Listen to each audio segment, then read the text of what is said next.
undang-undang yang bicara tentang perlindungan gitu ya, sehingga benar-benar memang UMKM ini dilindungi. Karena saya melihat kalau udah mau menjelang pemilihan, entah itu legislatif atau presiden, baru banyak dana yang berkaitan untuk membantu UMKM gitu ya. Terus kemudian BUMN diminta tolong untuk, tapi nggak ada kesinambungan yang membuat UMKM itu benar-benar bisa naik kelas ya, sehingga kita bisa menilai kinerja bahwa oh ternyata sekarang udah naik kelas. Nah itu sulit sekali Bu Melanie untuk melihat hal tersebut. Gimana? Sebenarnya sekarang UKM sama kadang-kadang dibedakan UKM sama IKM. Kalau UKM kan usaha kecil menengah, dia bisa menjadi yang dagang ya, yang berdagang, tetapi dia tidak menciptakan.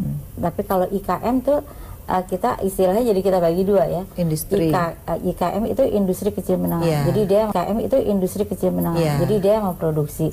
Sebenarnya kalau misalnya pemerintah juga membuka pemasaran ya, maksudnya akses pasar itu, sehingga akses pasar itu terbuka. Jadi orang yang menciptakan barang kan ada akses pasarnya. Nah itu yang harus sebenarnya juga biar gimana pun kita memerlukan tetap BUMN karena kan dia mempunyai dana-dananya. Sebenarnya kalau saya lihat di departemen tuh ada dana promosi Bu, tapi problemnya promosi itu dananya disebar ke semua departemen. Jadi kadang-kadang UMKM yang satu karena bagus, besok dibawa sama departemen industri, besok dibawa pedagang. Jadi tidak berkembang ke yang lain. Hanya itu lagi. Gimana nih Bu? Itu memang banyak keluhan juga seperti itu. Bu, kok yang dibawa itu aja, kita kan nggak pernah dibawa. Nah kita yang maksudnya di sinilah kita harus banyak yang membina, terutama tentunya Pemda ya. Pemda melihat yang tadi, yang harus benar-benar ditingkatkan one product one village itu yang sebenarnya yang dari dulu diomongin tapi belum pernah ada pengertian ini loh. Gitu ya. Provinsi ini produknya ini, provinsi ini produknya ini, dan akses pasar yang terus-menerus dibuka sehingga orang berproduksi kan kalau tahu ada pangsa pasarnya tentunya mereka senang. Dan di situ kita melihat bahwa kita harus produk-produk itu kan kadang-kadang kalah bersaing dengan luar dengan kemasannya atau yang produk yang tidak menarik seperti kayak di Jepang kan. Kalau kita lihat harganya itu aja menarik mahal, tapi karena itunya bagus ya kita udah langsung beli padahal harganya mahal. Kalau di sini kan enak dimana tapi kok kayaknya tampangnya kurang oke dari sini. Betul Bu, saya lihat di Korea Selatan misalnya ya, kalau kita wisata ke sana itu diwajibkan harus ke tempat-tempat yang diwajibkan oleh mereka. Misalnya lihat ginseng, padahal kita kan lebih banyak lagi punya, ada jahe, ada kunyit gitu. Terus kedua mereka harus ke tempat yang kosmetik ya, walaupun gak beli tapi harus ke sana. Paling tidak travel bureau yang bekerja sama dengan itu diwajibkan gitu. Jadi benar-benar pemerintahnya itu tidak hanya sekadar memberikan fasilitas tapi mewajibkan gitu Bu. Saya setuju itu karena misalnya kayak di Malaysia aja kan kita kalau di Kuala Lumpur kita datang ke sana kayaknya bus-bus pariwisata banyak sekali. Di waktu itu ada satu daerah yang tentang coklat jual coklat ya. Padahal coklat kita lebih enak tapi karena dikemas itu dan bus-bus pariwisata tuh berbondong-bondong ke situ. Nah saya setuju balik lagi ke Pemda untuk memfasilitasi baik infrastrukturnya supaya gampang aksesnya masuk situ, juga fasilitas dari kerjasama dengan biro-biro perjalanan wisata yang memang mereka dari luar-luar bawa ke sini untuk membeli ya. Kalau di Bali kan banyak ya, tapi nggak juga disatukan misalnya. Tapi sekarang sudah berubah kayaknya Bu, kalau kita lihat Bali sebagai salah satu, tapi sekarang sudah menarik di Jawa, kemudian di desa-desa itu sekarang ada wisata yang dikembangkan anak-anak muda.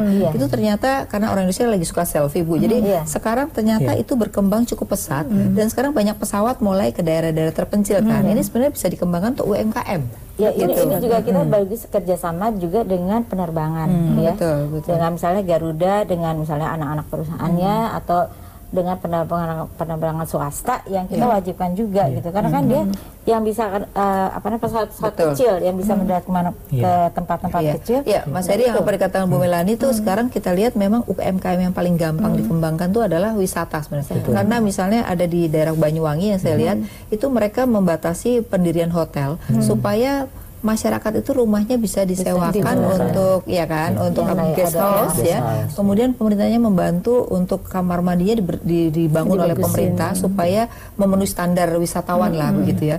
Kemudian UMKM diberikan tempat yang bagus untuk kulinernya begitu ya. Dan itu ternyata juga membuat UMKM-nya menjadi tumbuh ya. Dan kemudian oleh-oleh yang juga disiapkan untuk mereka. Jadi dapat semua ya. Kemudian sekarang ada 150 negara yang bebas visa kan sebenarnya gitu. Ya kan Mas Heri? Artinya itu sudah dilakukan oleh pemerintah juga, tetapi nggak jalan juga nih. Gimana nih? Jadi memang kalau kita lihat ya, di mana ada pariwisata, di situ pasti ada potensi UKM berkembang seperti itu. Nah, contohnya memang ada yang sukses gitu ya. Contohnya di salah satu kabupaten di Banyuwangi itu, jadi tempat menuju ke daerah wisata, ke pegunungan suatu pegunungan ya, itu jalurnya disiapkan UMKM ya, mulai dari penginapan, kemudian restoran, kuliner.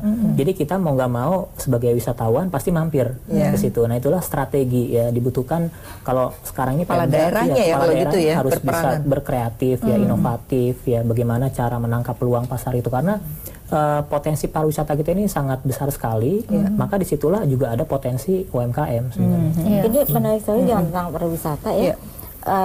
Baru-baru ini kita kan NTB, di NTB kan kawasan Mandalika yang mulai dikembangkan. Itu kan dekat sama Bali, tapi ini budaya yang lain, lebih Islam. Jadi di tempat dekat pantai dibangun masjid, masjid yang katanya kedua terbesar di NTB. Nah, itu mulai dibangun masjid dan di sekitar itu dibuka untuk akses para UKM. Jadi mereka di pantai bisa melihat pantai, terus bisa belanja dan bisa beribadah. Nah, itu kan hal lain dari yang Bali. Jadi itu akan dimakan mungkin 10 tahun lagi diperkirakan akan menyaingi Nusa Dua. Ininya ya, cita-citanya ya. Tapi kan bagus ada menurut saya kan sekarang kita punya 500 kabupaten nih ya, kota ya. Kalau misalnya sebagian 50% aja melakukan itu, mungkin kita juga UMKM kita bisa meningkat lebih bagus ya. Dan mungkin inovasi-inovasinya yang paling penting. Nah, sebenarnya kita nggak kurang inovasi. Iya, betul. Inovasi banyak tapi nggak ada yang melaksanakan.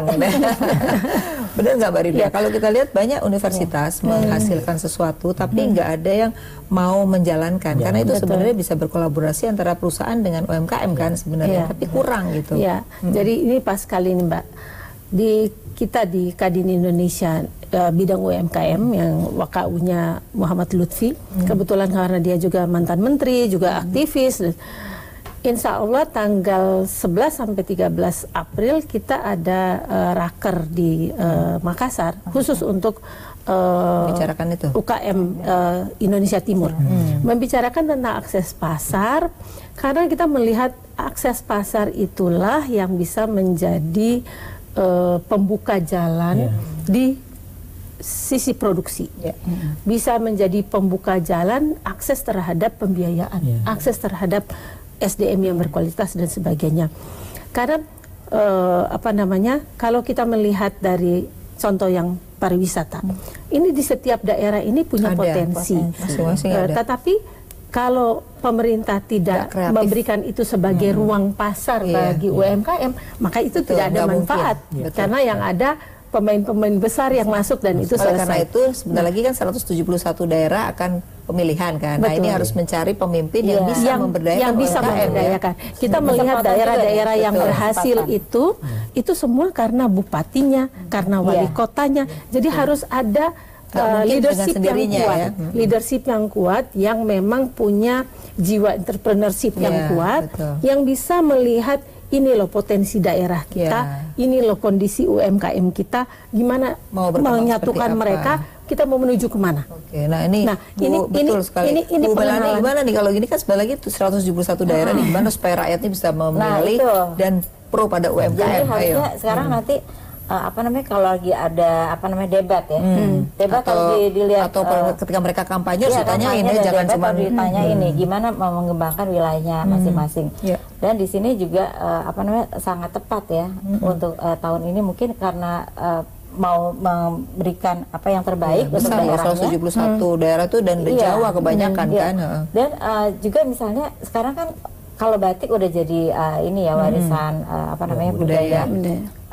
Sehingga orang kemarin juga ketemu dengan pengusaha batik, mereka berkeluh kesah tentang bahan bakunya, bahan impor baku, kan masih sekarang. Jadi itu juga menjadi bahan juga masukan gimana untuk pemerintah supaya bahan bakunya nggak lagi impor, paling nggak mengurangi ya. Jadi mereka harus, para petani itu harus membatik supaya batik itu juga dia mau membatik tapi bahan bakunya mahal, jadi harga batiknya juga bisa jadi nggak terjangkau. Memang persoalan kita tuh di sisi hulunya itu dan itu paling tadi yang Afi sempat bicara tentang perguruan tinggi yang sudah menghasilkan teknologi hasil riset tapi kemudian tidak dikembangkan. Nah di raker kita nanti itu salah satunya ada roadshow ke Ghost to Campus untuk supaya kita berbagi dengan kampus bagaimana mereka bisa mengoptimalkan hasil-hasil risetnya. Kemudian si mahasiswa ini pada waktu dia harus membuat penelitian, yang dia teliti adalah sesuatu yang nantinya dia akan berkecimpung di bidang itu. Jadi dia tidak asal link and match lah ya. Betul. Jadi itu menjadi investasi. Udah menjadi investasi si mahasiswa untuk one day dia terjun ke masyarakat sebagai pengusaha. Berdasar hasil penelitian, jadi dia lebih sense of belongingnya kuat. Ini apa dikatakan Mbak Rifda seringkali menarik karena gini, kita pengen pengusaha kita tuh 2% dari total penduduk ya. Tapi kalau kita lihat kan pedagang nggak bisa dianggap sebagai pengusaha gitu ya, karena entrepreneur itu kan harus punya inovasi, terus mengembangkan, terus selalu punya visi. Menurut Kementerian Koperasi. Justru itu harus dilihat karena pedagang masuk Bu. Kalau kita nggak bisa pedagang masuk, petani masuk, pedagang masuk, Gojek aja masuk. Ya pemirsa tetaplah di Economic Lounge with Ise, sesaat lagi kami akan kembali untuk Anda.